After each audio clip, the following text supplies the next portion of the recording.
Welcome to the Lean Blog Podcast. Visit our website at www.leanblog.org. Now, here's your host, Mark Graben. Hi, this is Mark Graben. Welcome to episode 174 for May 9th, 2013. My guest today is John Hunter. He's a longtime friend of mine in the blogosphere. He started way back in 2004 with his Curious Cat Management Improvement blog.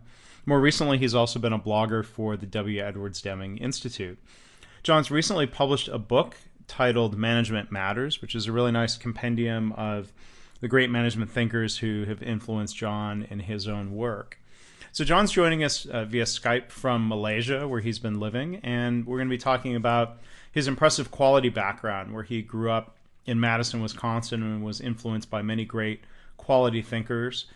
John will also talk about his book and his work, including topics such as why long-term thinking is such a rare commodity and some of the lessons from Dr. W. Edwards Deming that mean the most to him. So you can find links to his blogs, all of his work at leanblog.org/174. Well, John, it's a pleasure to talk to you after all these years of reading your blog and many, many emails, and I'm glad we can share our conversation on the podcast today. Yeah, it's great. I look forward to it. So can you start by introducing yourself and your work and your career to the listeners? Yeah, I'll give a somewhat long introduction to talk a little bit about the Madison stuff that you had mentioned you were interested in. Mm-hmm. So growing up, I was around this stuff from the time I was a little kid. My dad was a professor of statistics and industrial engineering and chemical engineering as I grew up. And he would weave a lot of this stuff into sort of me growing up, and including have your parent come to school day and talk, and he'd talk about some of these kinds of things. Mm-hmm. So I started out really young. When I'm sitting right now in Malaysia and I'm looking out my window at Singapore, when I was a little kid, we lived in Singapore for a year, and my dad was teaching this kind of stuff there. Looking back through my dad's records, I've seen letters going back and forth from him and Deming while he was in Singapore talking about these kinds of things. So I grew up with a lot of this stuff.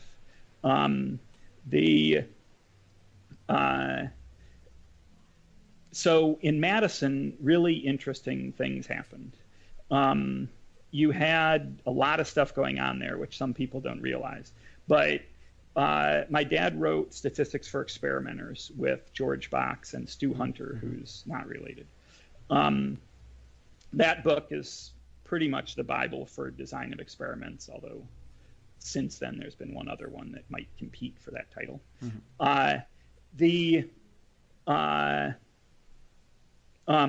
So with that, my dad followed George Box from Princeton to Madison to set up. George Box is setting up the statistics department for the University of Madison. Mm-hmm. So my dad graduated, took a year. He needed a year in between, which is, I think, where he got his chemical engineering degree, because George Box wasn't setting it up for a year. Brian Joyner came to Madison because of George Box at the University of Wisconsin.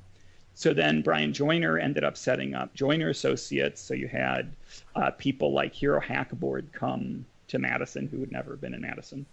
Otherwise, he was from South Africa. And John Dowd, who I can't remember where he came from, maybe California. But when my dad came back, our family took a year in Nigeria. When we came back from that, one of the things my dad wanted to do was to help out Madison. He decided Madison was a great place where we had lived, and he wanted to help out. So he talked to the mayor about using some of these ideas in the city of Madison to make things better. He had known Peter Schultes, and Peter Schultes worked for the city.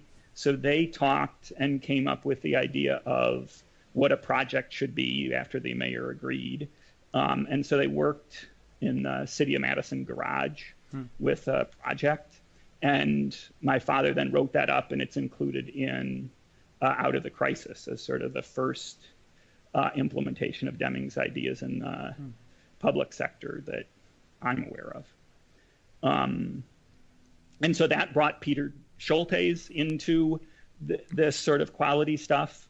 And so then in Madison, you had George Box, my father, Brian Joyner, Peter Schultes, huge names in the Deming community doing lots of stuff.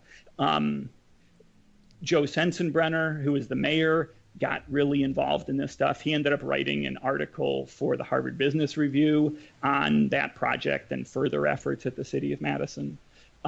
So all sorts of stuff started to happen, and there were lots of people beyond sort of the most famous ones. Yeah. But anyway, so I had a lot of this stuff growing up. We can talk a little bit more about that if you want. After that, I ended up, after I graduated, I went to Washington, D.C. After a few years, I worked for the Office of Secretary of Defense Quality Management Office, where we did a lot of things for the Department of Defense. Then I moved over to the White House Military Office, where I worked with Gerald Suarez, who worked with Deming and Akoff. He's really known for psychology. He has a doctorate in psychology. He talked a lot about Drive Out Fear. Claire Crawford Mason has the video with him there. So I worked with him for a couple years. And now I'm in Malaysia. The closest thing I can think of is taking a sabbatical. It's not really doing that, but that's sort of what I'm doing now. And so you're continuing the work you've been doing with your blog, the Curious Cat management blog, and there's related blogs, and for people who aren't familiar or you're reading there, can you talk a little bit about the different blogs and how long you've been doing that? Yeah, so that stuff actually started. Really, it all traces back to I was involved in a group because of two people from Madison, actually, Tom Moskoller and Michael Williamson, a group for setting up these ideas in the public sector nationwide. And eventually we merged. We sort of became part of ASQ to become the ASQ government division. And the process, you've talked some about the process of publishing with a big publisher. Well, the process we had a paper newsletter. This was, 15 years ago, maybe 10 or 15 years ago.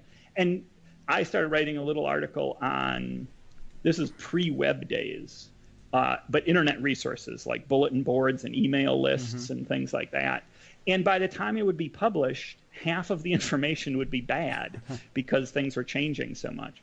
So I ended up talking to a guy at Clemson University, Del Kimbler, about hosting the stuff there because there wasn't really a way to have your own websites. There was, but it was practically impossible. Yeah. And so that's when I started doing this stuff. And the Curious Cat Management Improvement blog was started maybe nearly 8 years ago now. And maybe 10 or 12 years ago is when I started the website myself. And I have a lot of management improvement material there and links to a lot of things. So I've been paying a lot of attention to sort of what's going on online in this space for a long time. And then I expanded and did many other things online that aren't really related to management improvement, just other interests I have, like technology and science and engineering and travel. It's kind of like sub blogs within the same domain, right? Right. Yeah.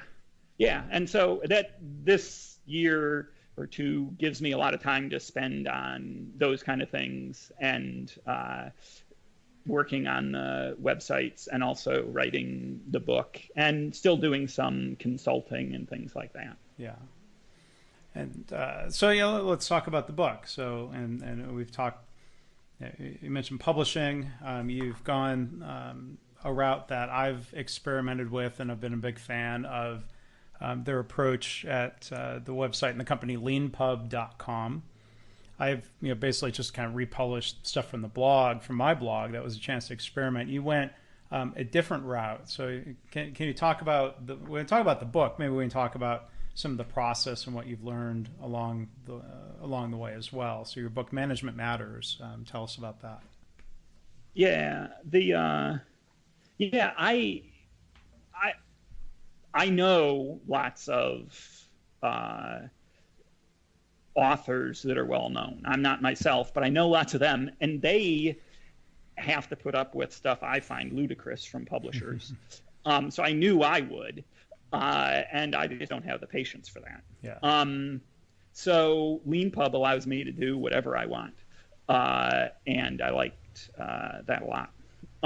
One of the biggest things is I believe that the idea of locking everything in stone and being done is just way outdated. Yeah. But it's the way that people still think in publishing. So one of the things I really like about this LeanPub setup is my book, I just continue to edit it forever. I don't think that makes as much sense for novel, but for a book that's on things like management, it does. Yeah. So that's sort of my idea. Now, I was actually planning on writing a book that was sort of a shorter, more focused, easier to market kind of concept.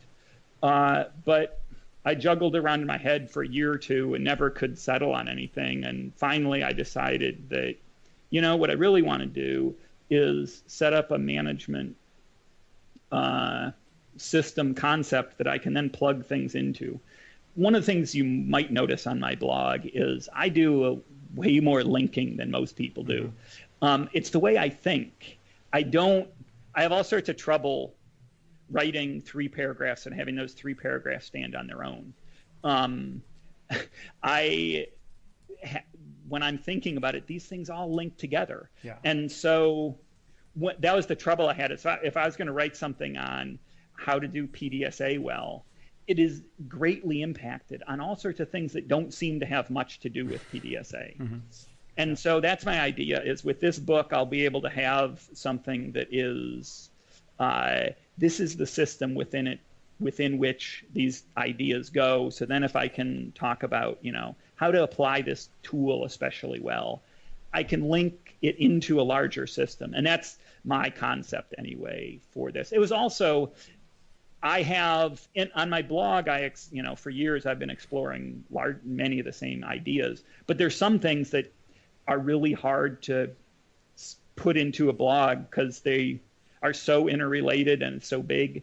And so there were a number of things that I sort of would avoid dealing with.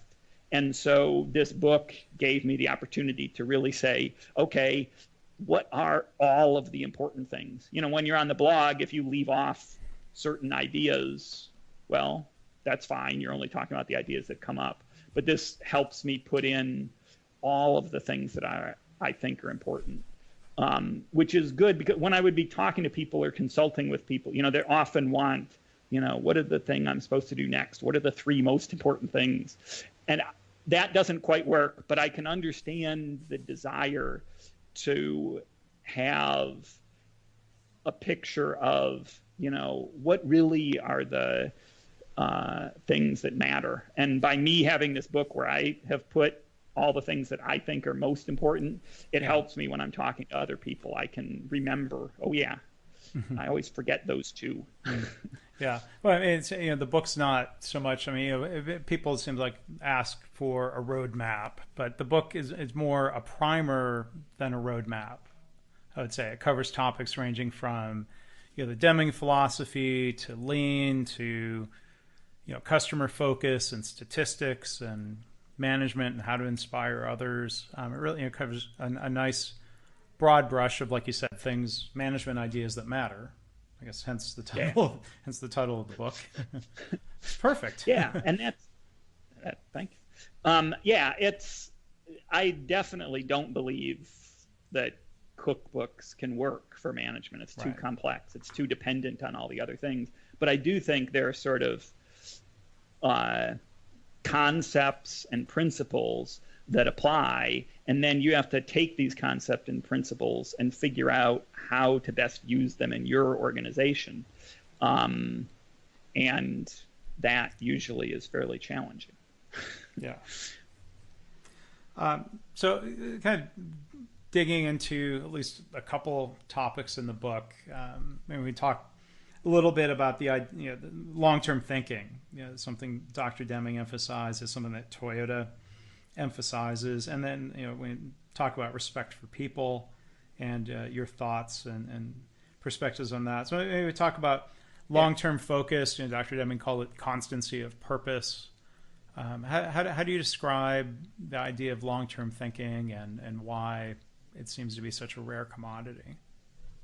So I think there are a couple things that influence that. The first and most obvious thing is a personality trait. We have psychology that often leads us to be very short-term focused for very sensible reasons over long periods of time. But I think that psychology has a great impact on things. One of the things I remember, it might be that I'm combining it with knowledge that came later, but I tend to think long-term automatically. It's the way that I am. I realize that it's a rare way to think. And they have a study that they do with little kids where they sort of, give them 2 M&Ms and say, if you wait 5 minutes, I'll be back and you can have 5 M&Ms. Delayed gratification. Right, idea, delayed gratification. Right? And so I remember something like that happened to me. We were in Madison, University of Wisconsin. They have psychology. I went to the nursery school at the University of Wisconsin. It's not surprising that they would test little things on us. So I remember this kind of thing happening. But then 10 or 15 years later, I remember reading about it, and maybe I'm combining the two. But my personality is one where I have no trouble waiting. I'll wait, and I'll judge it and say, yeah, man, that's way better. Totally, I'll wait. But most people don't. And what they found is that's a very powerful indicator on how successful people are over the long term. It's one of those system changes that if you can take your kid and get them to accept delayed gratification, they will most likely be more successful, when you look at the overall long-term statistics, because they understand things like, study really hard so that you can learn, and that benefit won't come for a long time. But it's not a common thing, and it isn't reinforced in general in our society. The other thing I think is our management systems encourage it. When you focus on extrinsic rewards, what you have to do then is explain why you deserve, you have to get credit. Well, it's much easier to get credit by saying, I did X today, widgets went up by 3, I deserve one of the, 1/3 of that benefit for me because I created this change. That requires a short-term focus. It's much more difficult to say, okay, what I'm going to do is help us institute ideas that, say, like Ono did in Toyota. And 15 years from now, we're going to have billions of dollars. And now give me my reward today because 15 years from now, things are going to be great. So I think that's obviously an extreme example, but I think that things about our management system also encourage this short-term thinking. When there's a lot of fear in the organization, you can't, it's very difficult to say, yeah, okay, I know I went 10% over budget this year, but this is setting us up for tremendous gains down the road. You're fired, So I think there are a lot of things about our management system that push us in that direction. Yeah.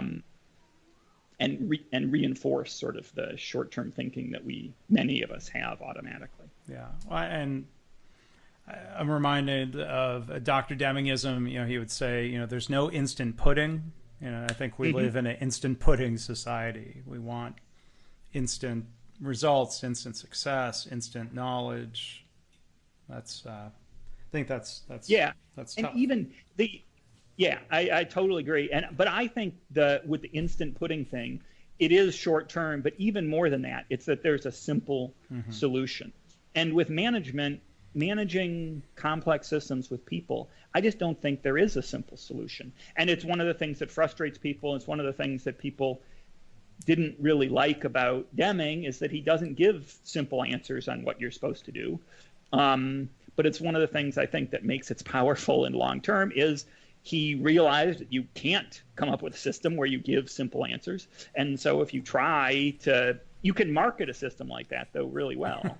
But if you try it, they fail. And so, you go through these cycles. And what stands the test of time is something that isn't as easy. It isn't instant pudding, giving you steps of what you exactly have to do, but it works. Yeah. It just takes time. There's a Jim Womackism he says a lot. Something like managers will try anything easy that doesn't work before they'll try something difficult that does. Yeah, that sounds a lot like Akoff too. Yeah. No, I mean, and it's true, and it's where it's so wonderful when you get these things that Womack and Akoff and Deming say, because they just cut to the core of what's really going on. Yeah. Well, so now maybe it's a transition to talk about. I've mentioned Jim and Lean. When you talk about the Toyota world, and it's very, I think, intertwined with Dr. Deming. I know leaders from Toyota, give a lot of credit to what they learned from Dr. Deming. But there's this idea, I think, associated with Lean and TPS, especially, it's talked about a lot more in the last few years, even though it's always been there. This idea of respect for people. What's your take on, is there an instant pudding definition of respect for people? What's your view about what that means and the role of that in a management system? I don't think there is an instant pudding answer that's good, but in addition, I'm not very good at that kind of thing, unlike Akoff, Deming, that could come up with those. One of the things, so I think there's a couple things about respect, and it is critically important, but it also can trip people up a little bit. Part of it, I think, just has to do with English. So there's treating people with respect, and that is part of respect for people, but it's far from all of respect for people. People should not be a jerk to other people. Forget if this helped the organization be successful or not. It just shouldn't happen. Sure. There's a morality, I guess, right? Right. Yeah. And people should be given, I think part of treating people with respect is giving people a chance to take pride in their work. So it's easier, at least for me, to see with little kids. You can see them teasing each other or something about if they take pride in something. And it's like, that just shouldn't happen. Adults, in my experience, have learned to hide their pride. We do it in all sorts of different ways. Sometimes we attack people for being arrogant if they take pride in their work. But whatever, people learn that they're not supposed to be proud of what they do. And if they sort of express pride in what they do to those around them, most likely they're going to get in trouble. I don't think that's so good. Most people, I think, believe that we should allow people to do that. But when you look at what people actually do when they express pride, I think they have room to grow in that area. Yeah. But I think that is sort of the simple idea, and it ties to the more powerful part of respect for people. And that is that in order for organizations to be successful, you need to engage the minds of the people that work in those organizations. And in order to effectively engage the minds, you need to build a system that respects those people. So let's pretend there was no morality about treating people with respect. There's respect for people, in my mind, in the Deming and Lean way, is about the idea that we want the organization to be as successful as possible. the way to do that is by respecting people, giving them the opportunity to use their brains, encouraging them, allowing them to succeed. Well, I think that's a long-term, I mean, I think it ties into long-term view. I mean, it would be easier to get short-term success by laying people off, taking that short-term financial hit. You destroy the morale in the organization, you destroy quality, and then everything spirals out of control, the corporate death spiral. It's not just a moral view, it's a long-term view. By making these sacrifices today, we'll be more successful down the road, right? Right, and you invest in taking the time. And so if you have an employee, if you have some process you've improved so you don't need these 10 employees that's what they do, you don't need them anymore, you take the time to train them on something else, allow them to gain some other skills to help in a different way. But the organization takes a hit maybe initially. Another important part of respect for people, I think, is the reverse of what it doesn't mean. And this is another place where I think people get confused. Respect for people does not mean never making anyone uncomfortable. And this is one of the things that I see that is a mistake in USA especially. In non-Japan maybe especially, or non-Asia. The idea that, it might make these people uncomfortable if we expect them to do math, so we're not going to do it.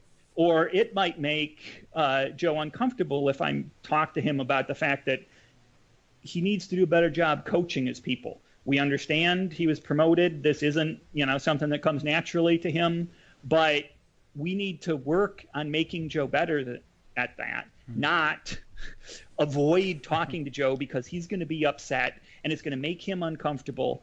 And we respect his right. We don't want to criticize him. No, that's showing such disrespect. It's one of the things I get mad at unions for, is when they protect lousy behavior by employees that other employees have to make up for.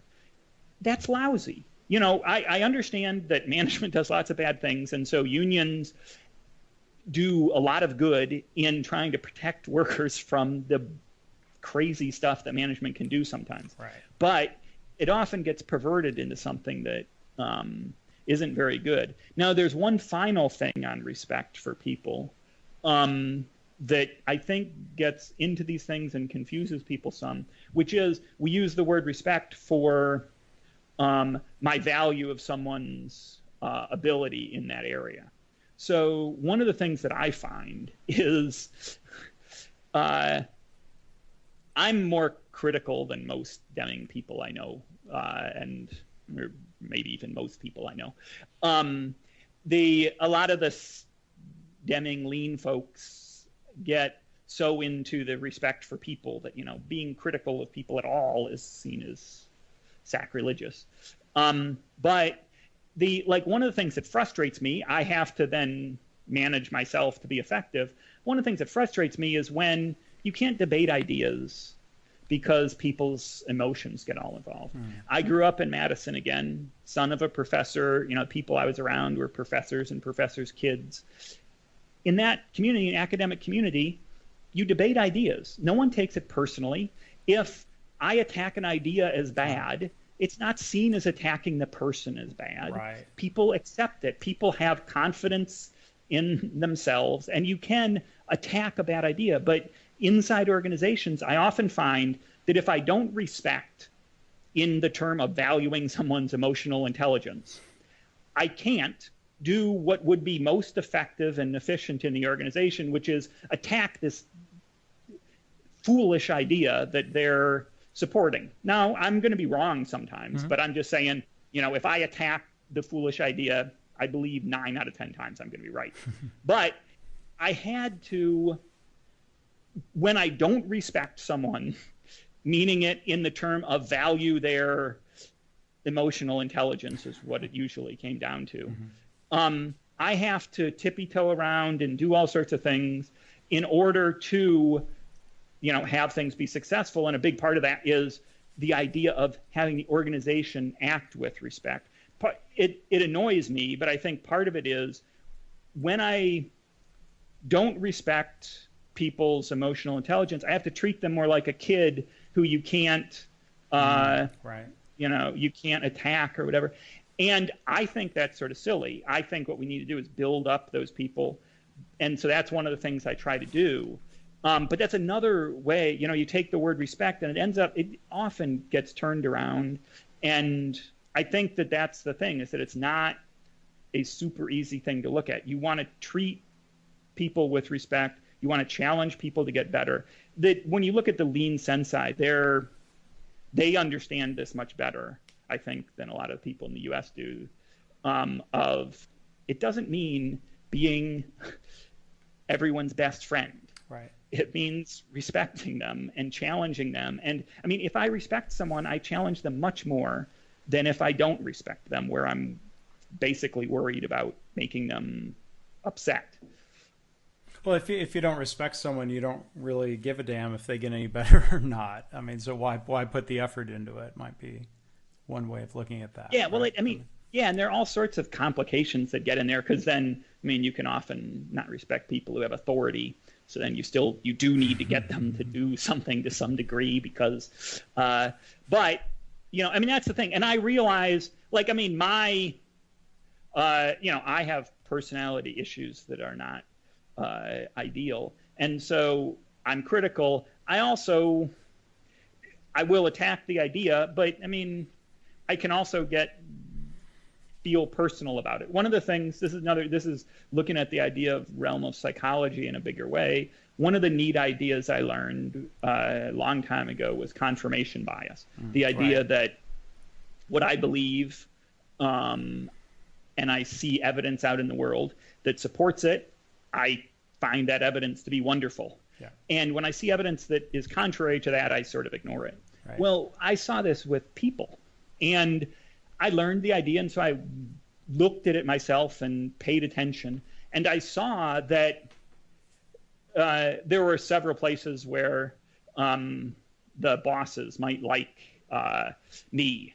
And so I would say an idea, and there are plenty of the bosses who didn't like the idea, but there'd be some who would go along with it. And then someone else, who's a complaining whiner, granted, says very similar idea, and people take it as complaining whiner. And I noticed, hey, this happens sort of a lot. Yeah. And it really is true that your opinion of the person greatly affects your opinion of the idea. And I noticed it with myself. And so with myself over the years, I've tried to work on that and divorce my thoughts of the person from what they're saying at this moment. And I think I've gotten a lot better. But that took me understanding the theory and the ideas behind it, then seeing practical applications, seeing that this is useful. If I lose good ideas because I have, heard 9 bad ideas from that person, or they're just a jerk and I don't like them, that isn't useful. If they have a good idea, we should use it. And if they have a bad idea and I like them, we shouldn't use it. Right. It doesn't, but I see that has much more to do with what people think of ideas in meetings than anything else. And right under how much someone likes someone is how much authority the person has. So the same idea from the guy on the factory floor versus the supervisor of the plant. Supervisor of the plant's idea is great. The factory floor idea was dumb. No. Well, I like your ideas. I like your willingness, from reading your blog, to challenge things. I think you do so in a thoughtful way, not a bomb-throwing way, and so I appreciate that, and I've appreciated your writing and friendship in the blog world, and it's good to finally talk to you today and to be able to share it with the listeners here. Yeah, it was great. I really liked it. Yeah. Final thing I was going to ask you, I had written down here. Can you talk briefly about your role and the blogging and the stuff you're doing with the Deming Institute? We should give them a good plug. Yeah, sure. So a little bit on the background. I had been involved with the Deming Institute since they were founded a bit. And in 2004, they took 12 of us to Louisville. And the idea was to take Deming's 4-day seminar and design a new seminar. Joyce Orsini, who's the director of the president of the Deming Institute. I can never remember which title fits, but basically she's Sure. one of the leaders. Had the idea that, look, 4 days is just not practical. Mm-hmm. Maybe Deming could draw people for 4 days today, but even that would be questionable. So we wanted to cut it down to 2.5 days. Mm-hmm. And so that's the idea, was trying to come up with that idea. And so we spent, I think it was a week, designing that. And since then, I've been giving some of those presentations in the USA, and now that I've been out here doing some of them in Singapore. And then about a year ago, started working on the blog. Maybe 6 months ago, we finally started publishing it. And so, yeah, there's a blog for the Deming Institute, and we have a redesign of the website that we've been talking about for a long time, but actually is pretty close to being ready, which will be a big improvement for two reasons. One, the new one is actually really good, and two, the current one is actually not that good. It's just ancient. So I think people will really like the new blog when it comes out, which should be fairly soon, and or the new website. Mm-hmm. And the blog has been doing pretty well, and I've enjoyed it.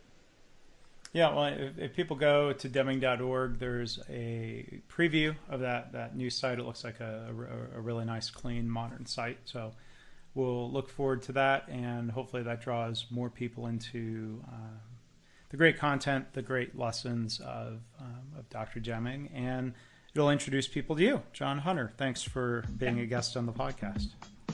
Great. Thanks for having me. Thanks for listening. This has been the Lean Blog Podcast. For Lean news and commentary updated daily, visit www.leanblog.org. If you have any questions or comments about this podcast, email Mark at leanpodcast@gmail.com.